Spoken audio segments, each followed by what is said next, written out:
যারা মনে প্রাণে ক্লান্ত হয়ে রয়েছেন, যারা কষ্ট সহ্য করছেন, যারা জীবনের সঙ্গে লড়াই করছেন, হ্যাঁ, নিজেকে বদলে ফেলুন, কতগুলো কাজ করুন, আজ থেকে নিজেকে সম্পূর্ণরূপে বুস্ট করুন, নিজেকে সম্পূর্ণরূপে এনার্জেটিক করে তুলুন, দুঃখ যন্ত্রণার মাঝে ফুটিয়ে তুলুন নতুন ফুল।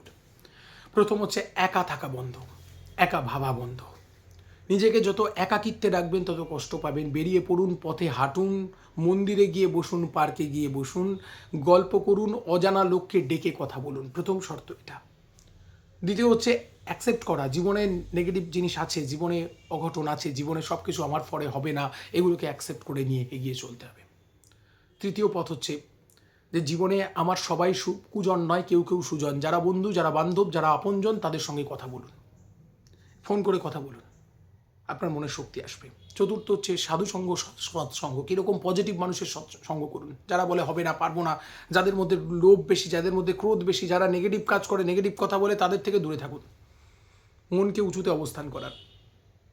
পঞ্চম বলছি, ভেঙে পড়ার পর নতুন করে শুরু হয়, রাতের পর সূর্য ওঠে, এগুলো নিজেকে সবসময় ভাবুন, নিজে সবসময় ভাবুন আমার জীবনে সব কিছু শেষ হয়ে যায়নি, তারপর আবার সোজা হয়ে দাঁড়াচ্ছি।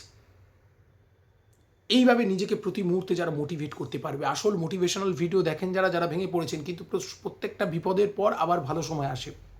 আরেকটি কথা বিশ্বাস করুন, এটা বলে শেষ করবো, সেটা হচ্ছে ঈশ্বর যা করেন ভালোর জন্য করেন। যেটা হয়েছে ভালোই হয়েছে, যা হবে ভালোই হবে, আগামীতে নিশ্চয়ই আরও ভালো হবে, যার জন্য এই খারাপটা হয়েছে। এইটাই বিশ্বাস করে প্রত্যেকে এগোতে থাকুন।